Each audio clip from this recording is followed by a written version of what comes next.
गरीब चटपटे कढ़ी चावल वाली। रोहन बड़ी स्टील वाली कैन के अंदर छाछ डाल रहा था, तभी वहाँ का मालिक आता है।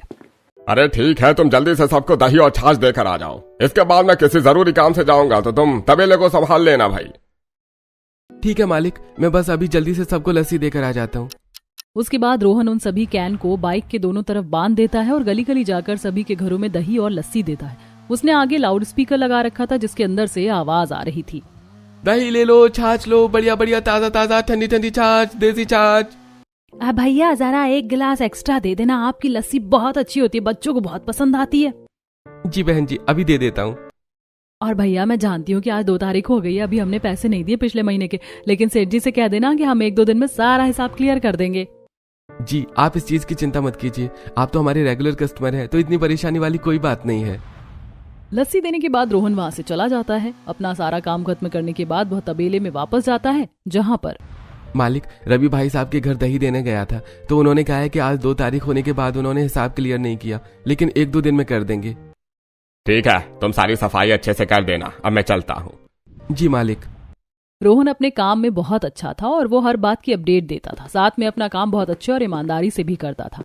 अब वो सबसे पहले एक लाइन की गाय को खोलकर उन्हें पानी पिलाने के लिए हौंदी के पास आता है। बारी बारी सभी गायों को पानी पिलाने के बाद वो उन सभी के सामने चारा डाल देता है। चलो अब तुम सब अच्छे से अपनी पेट पूजा कर लो, तुम्हें भूख लगी होगी, मैंने सबके लिए चारा रख दिया है। चारा डालने के बाद फिर वहां पर सभी गाय के पास के एरिया की अच्छे से झाड़ू से साफ सफाई करता है। इस तरह रोहन मेहनत से सारा काम कर रहा था। वहीं दूसरी तरफ शाम को बच्चे बेसब्री से रोहन के घर आने का इंतजार कर रहे थे। बच्चों चलो अंदर आ जाओ, खाना खा लेते हैं। लेकिन मम्मी पापा अब तक नहीं आए और मेरा बहुत मन है कि आज मैं लस्सी के साथ ही खाना खाऊंगी। हाँ मम्मी, वरना हर रोज पापा जल्दी ही आते थे, आज अभी तक नहीं आए और मुझे भी लस्सी के साथ ही खाना खाना है। किसी काम की वजह से उन्हें देर हो गई होगी। अब तुम यहाँ बाहर मत बैठो वरना मच्छर काट लेंगे, चलो कम से कम अंदर तो आ जाओ। इतना कहने के बाद दोनों बच्चे प्रीति के साथ अंदर चले जाते हैं और जब थोड़ी देर बाद रोहन घर वापस आता है तो उसे देखकर दोनों खुश होकर उसके पास आते हैं। क्या बात है, मेरे दोनों बच्चे क्या मेरा इंतजार कर रहे थे? हाँ पापा, हम आपका इंतजार कर रहे थे, हम साथ में खाना खाएंगे। और क्या आप हमारे लिए लस्सी लेकर आए? पिंकी की बात सुनकर रोहन थोड़ा उदास हो जाता है और कहता है, माफ करना बेटा, लेकिन आज लस्सी नहीं मिल पाई। आज कुछ ग्राहकों ने एक्स्ट्रा लस्सी ले ली थी, इस वजह से कुछ भी नहीं बचा। रोहन की बात सुनकर दोनों बच्चे उदास हो जाते हैं, लेकिन तभी रोहन हंसते हुए कहता है, अरे मैं तो मजाक कर रहा था, देखो तुम लोगों के लिए लस्सी लेकर आया हूँ, चलो साथ में खाते हैं। इसके बाद तो बच्चे बहुत खुश हो जाते हैं। पापा आप बहुत अच्छे हैं। अरे देखो तो जरा, एक दिन लस्सी ना मिलने पर दोनों कैसे उदास हो रहे थे और अब कितने खुश हो रहे हैं।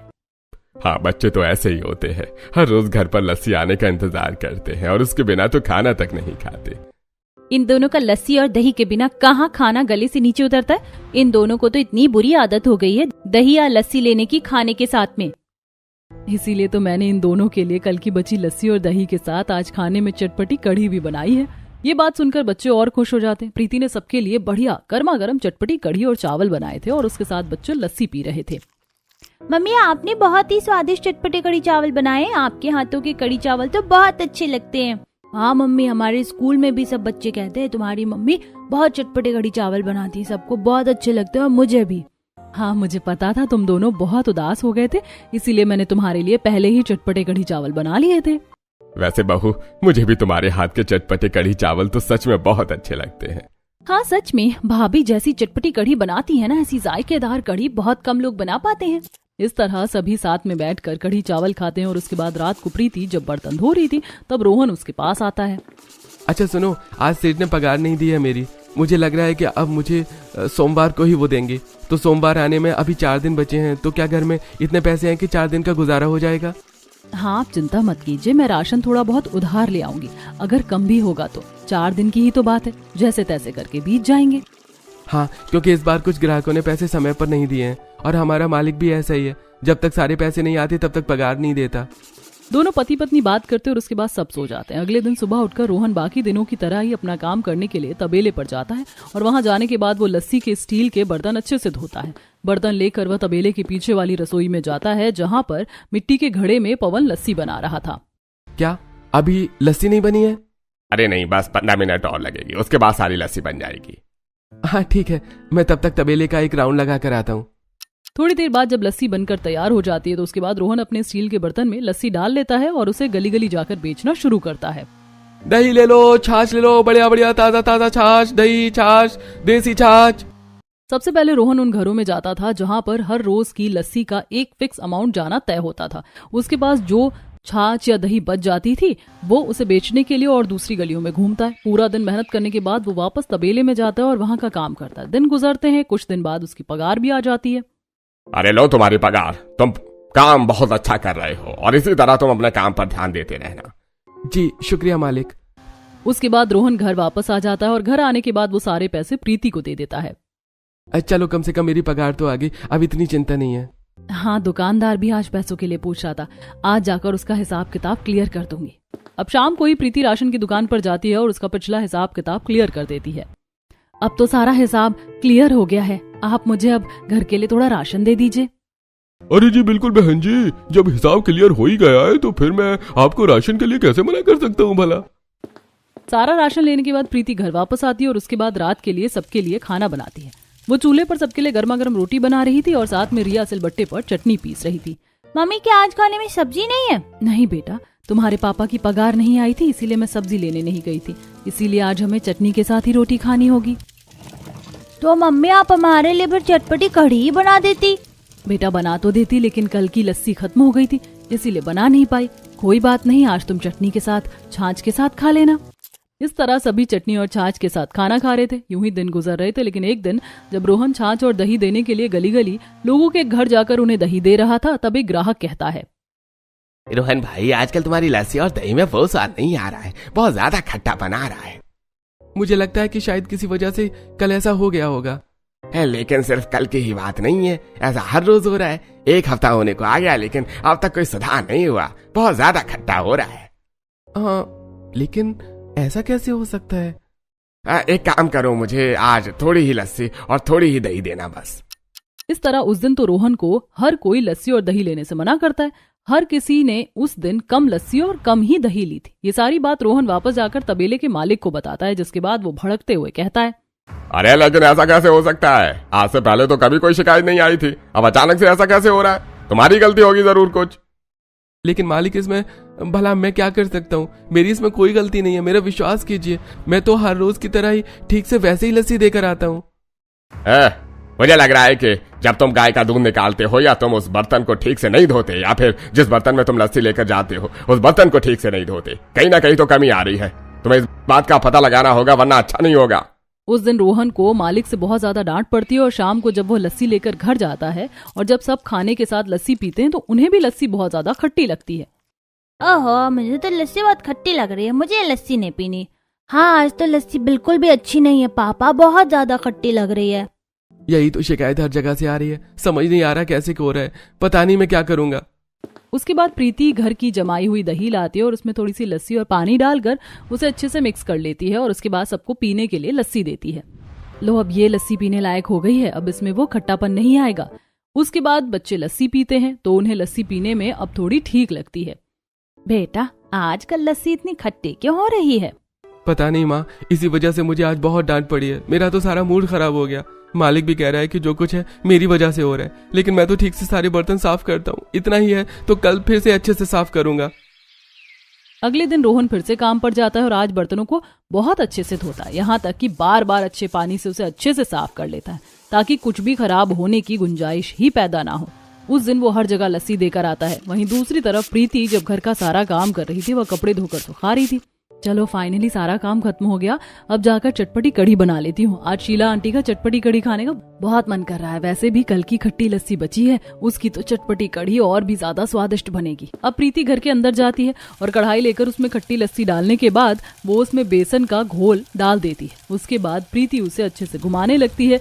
ये सब प्रीति मंदी आंच पर कर रही थी और काफी देर तक अच्छे से पकाने के बाद प्रीति उसमें सारा छौंक तैयार कर लेती है। वो घी में राई, जीरा, हींग, करी पत्ता, सूखी लाल मिर्च को अच्छे से पकाने के बाद कढ़ी के अंदर डालकर उसे अच्छे से घुमा लेती है। सब कुछ अच्छे से पकने के बाद इस तरह चटपटी कढ़ी बनकर तैयार हो जाती है। तुम जब भी चटपटी कढ़ी बनाती हो तो पूरे घर में एक सुगंधित खुशबू फैल जाती है। हाँ भाभी, आप बस कढ़ी के साथ चावल और बना लेना, मैं तो रात को चावल ही खाने वाली हूँ। अच्छा ठीक है, मैं थोड़ी सी कढ़ी शीला आंटी को भी देकर आ रही हूँ। उनका बड़ा मन था आज मेरे हाथ की चटपटी कढ़ी खाने का। अब कढ़ी पैक करने के बाद प्रीति शीला के घर पर जाकर उसे कढ़ी दे देती है। तुम्हारा बहुत बहुत शुक्रिया प्रीति बहू, तुम हमेशा मेरे लिए चटपटी कढ़ी बनाकर भेज देती हो, मुझे बहुत अच्छा लगता है, तुम मुझे कभी नहीं बोलती। अब जब आपको मेरे हाथ की कढ़ी इतनी पसंद है ही तो मैं भला आपको कैसे भूल सकती हूँ। इस तरह दोनों बात करती हैं और उसके बाद फिर से जब घर वापस आ रही थी तब रास्ते में वह सोचती है, क्यों ना थोड़ी देर सीमा और सुनीता के घर भी हो आती हूँ। आजकल दोनों ना तो कहीं नजर आती हैं और मुझे भी बहुत दिन हो गए उनसे मिले हुए। उसके बाद प्रीति उन दोनों के घर जा रही थी जहां पर दोनों अपने घर के ड्राइंग रूम में बैठकर बहुत सारा सामान पैक कर रही थी और उसके ऊपर कोई स्टिकर लगा रही थी। ये सब देखकर प्रीति बहुत कंफ्यूज हो रही थी। अरे आओ प्रीति, आज इतने दिनों बाद आना कैसे हुआ? तुम दोनों मुझे आजकल कहीं नजर नहीं आ रही थी और तुम दोनों से मिले बहुत समय हो गया था, इसीलिए सोचा कि तुमसे मिलती चलूं। फिर तो तुमने बहुत अच्छा किया, क्योंकि आजकल हमें बिल्कुल भी टाइम नहीं मिल रहा है। हम तो आजकल एक काम में बहुत ज्यादा बिजी रहने लगे हैं। हाँ, तुम ये सब क्या कर रही हो कि तुम्हारे यहाँ आसपास इतने सारे बॉक्स रखे हैं और तुम इन सब के ऊपर पैकिंग कर रही हो? क्या तुम्हारी कोई लॉटरी वगैरह लग गई है जो तुम सबको फ्री में तोहफे बांटोगी? इस बात पर सीमा और सुनीता हंसने लगती हैं और मुस्कुराते हुए कहती हैं, अरे ऐसा कुछ नहीं है, हमने तो बल्कि एक नया काम ढूंढा है इन सभी बक्सों को पैक करने का। ये हमारी नई नौकरी समझ लो। एक बक्से को पैक करने के 10 रुपए मिलते हैं। हाँ, वरना हम भले फ्री में किसी को इतने सारे तोहफे क्यों बांटेंगे? ये सुनकर प्रीति को बहुत अच्छा लगता है और वो प्रभावित होते हुए कहती है, ये तो सचमुच बहुत अच्छी बात है कि तुम्हें घर बैठे ही काम मिल गया है। काम भी कितना अच्छा है सच में। क्या तुम मुझे भी इस काम के बारे में बता सकती हो कि ये काम कहाँ से मिलता है और कैसे होगा, ताकि मैं भी घर बैठे कुछ कर सकूं? हमारा काम तो ऐसा ही चल रहा है। ये बात सुनकर सीमा और सुनीता के भाव अचानक से बदल जाते। अरे ये काम ऐसे ही नहीं मिलता, इसके लिए तुम्हारे पास एक फोन होना चाहिए, उसमें बहुत कुछ डालना होता है, फिर इसके बहुत झंझट होते हैं। बिल्कुल, अगर ऐसे काम मिलने लगा तो हर किसी को काम मिल जाएगा। इसके लिए तुम्हें बहुत दूर जाकर सारा सामान लेकर आना होगा। ओह अच्छा, तो ऐसी बात है। कोई बात नहीं, तुम दोनों तो दो हो तो इसीलिए सब काम मिलजुल कर लेती हो। मैं तो अकेले शायद नहीं कर पाऊंगी। हाँ वही तो, जो भी काम दिखने में आसान लगता है वो आसान होता नहीं है। उनसे बात करने के बाद प्रीति अपने घर चली जाती है और उसके जाने के बाद सीमा और सुनीता कहती हैं, हाँ, हम भला किसी को यूं ही थोड़ी काम दिलवा देंगे। अरे ये सब चीज को करने में मेहनत लगती है। हम अगर बैठे बिठाए से काम दिलवा देंगे तो हमारा काम कम नहीं हो जाएगा क्या? बिल्कुल सही। काम दोनों देवरानी जेठानी मिलकर जितना काम हो सकेगा उतना ज्यादा काम करेंगे। घर का काम तो हम अपने पति और बच्चों से भी करवा सकते हैं। वहीं दूसरी तरफ रात को रोहन गुस्से में घर वापस आता है। पापा आज आप जल्दी घर वापस आ गए। इतनी सी बात पर रोहन बहुत ज्यादा भड़क जाता है। क्यों? अब तुम्हें भी मेरे जल्दी घर आने से परेशानी हो रही है क्या? पापा आप हमें डांट क्यों रहे हो? आप गंदे पापा हो। मैं तुम्हें अभी सिखाता हूँ बदतमीजी किसे कहते हैं और कैसे करते हैं। अपने पापा को उल्टा बोलती हो। रोहन आगे और भड़कने वाला था, लेकिन तभी प्रीति बीच में आकर बात को संभालती है। आप प्लीज शांत हो जाइए, बच्चे आपसे बहुत डर रहे हैं। आखिर क्या हुआ है? आप हर रोज आजकल इतने गुस्से में घर क्यों आ रहे हैं? देखिए, बच्चों के ऊपर गुस्सा मत निकालिए प्लीज। प्रीति के बहुत समझाने के बाद रोहन अपने गुस्से को काबू करता और सब बताता है। आज सुबह, अरे पिछले 15 दिन से मैं तुम्हें समझा रहा हूँ कि अपनी गलती को सुधारो, लेकिन तुम्हें समझ ही नहीं आ रही है। तुम्हें पता भी है कितने सारे ग्राहकों ने हमारी दही और लस्सी लेने से मना कर दिया है। इन सब की भरपाई तुमसे करूंगा। आधे से ज्यादा पगार काटूंगा तुम्हारी, इस बार देख लेना। कृपा करके ऐसा मत कीजिए। मैं बर्तन को अच्छे से साफ करता हूँ और दूध भी ठीक से निकाल कर रख देता हूँ। मुझे नहीं पता मालिक ऐसा क्यों हो रहा है। अरे पूरे तबेले को संभालना तुम्हारा काम है, तो पता भी तुम्हें ही होना चाहिए ऐसा क्यों हो रहा है। तो ऐसा हो रहा है, मैं परेशान हो गया हूँ वहां पर काम करके। इस महीने मुझे पगार आधी से भी कम मिलेगी, तो हमारा घर खर्च कैसे चलेगा? समझ नहीं आ रहा है ये सब कैसा और क्यों हो रहा है। तुम्हारा मालिक तुम्हारे साथ बिल्कुल ठीक नहीं कर रहा है। हाँ, उसे ऐसा नहीं करना चाहिए। इस वजह से अब घर में हर कोई परेशान था और अगले कई दिनों तक ऐसा ही चल रहा था। रोहन की पगार बहुत कम आती है, जिसके बाद उनका घर खर्च चलाना मुश्किल होता है। हर रोज रोहन को गुस्से में देखकर और घर चलाने की चिंता में प्रीति एक दिन कहती है, अजी सुनो, मेरे पास एक आइडिया है। आप हर रोज इतनी खट्टी लस्सी लेकर घर आते हो और ये बच जाती है, क्यों ना मैं इसकी चटपटी कढ़ी चावल बनाकर बेचूं?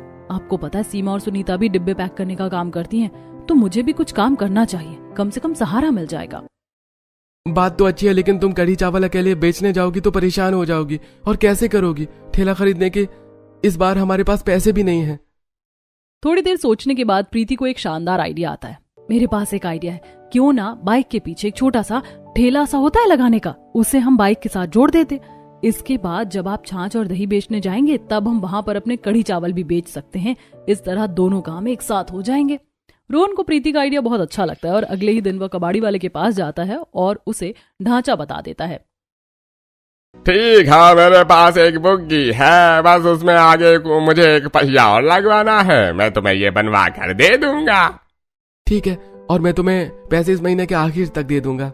वह कबाड़ी वाला रोहन का जानकार था, इसीलिए वह रोहन को उधार पर वो बुग्गी यानी बाइक के पीछे लगाने वाला ठेला देने के लिए मान जाता है। अब उन दोनों की छोटी सी गाड़ी भी तैयार हो जाती है। अगले दिन प्रीति सुबह जल्दी उठकर खट्टी लस्सी की मदद से चटपटी कढ़ी बना रही थी। प्रीति सबसे पहले चूल्हे पर चावल पकने के लिए रख देती है।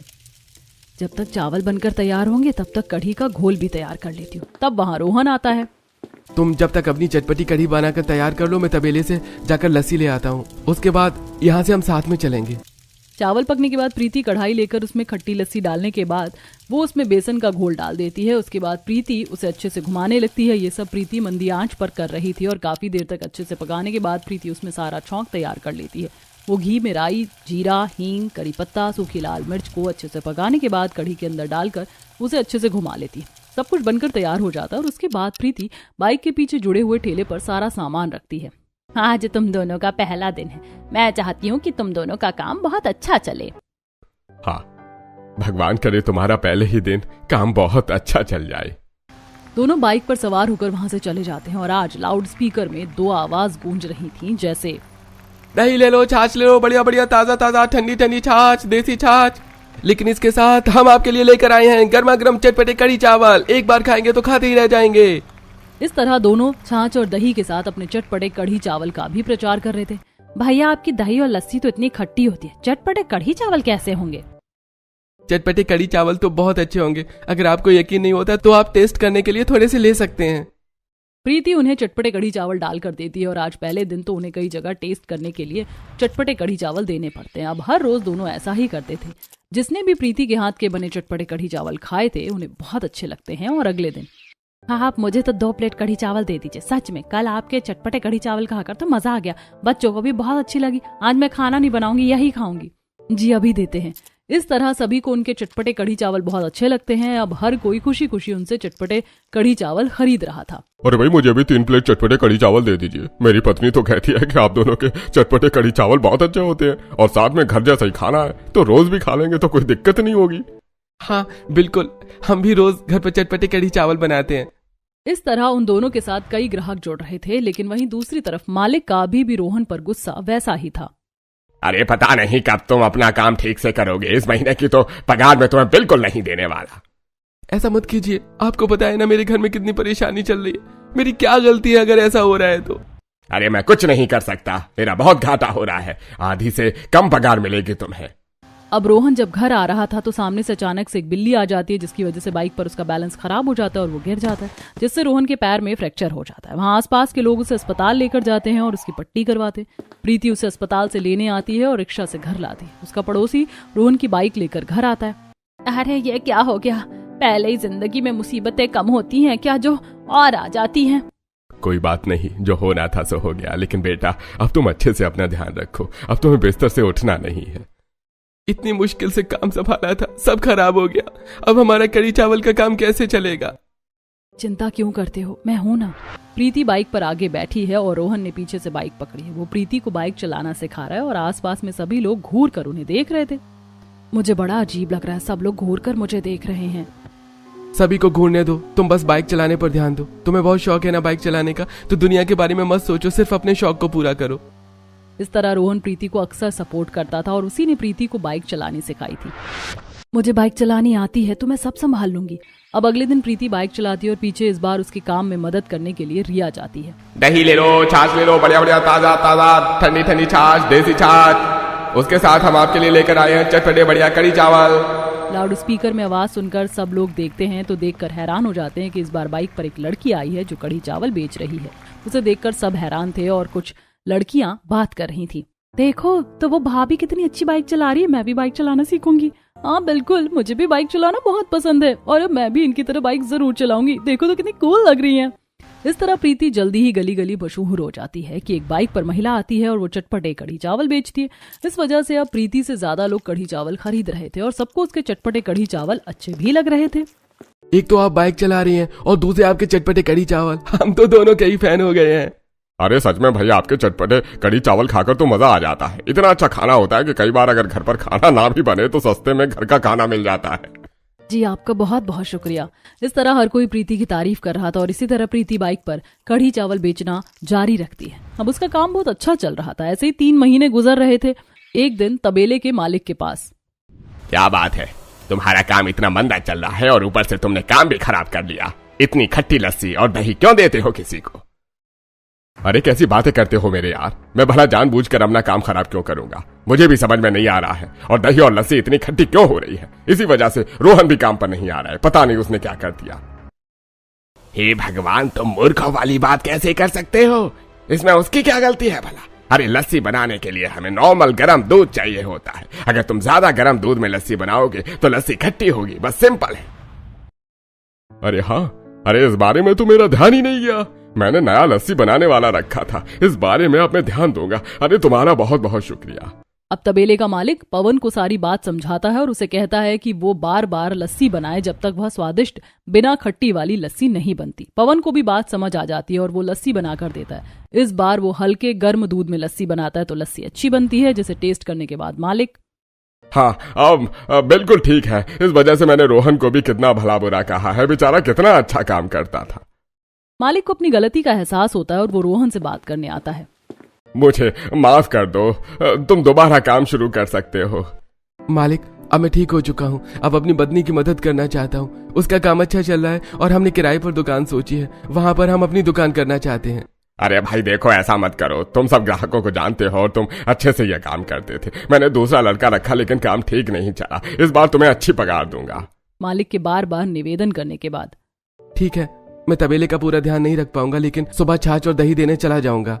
इस तरह रोहन वहां पर भी एक अच्छी पगार में काम करता है और शाम को अपनी पत्नी प्रीति के साथ उसी दुकान पर मिलकर चटपटे कढ़ी चावल बेचता है। इस तरह उनके घर की आर्थिक स्थिति ठीक हो जाती है।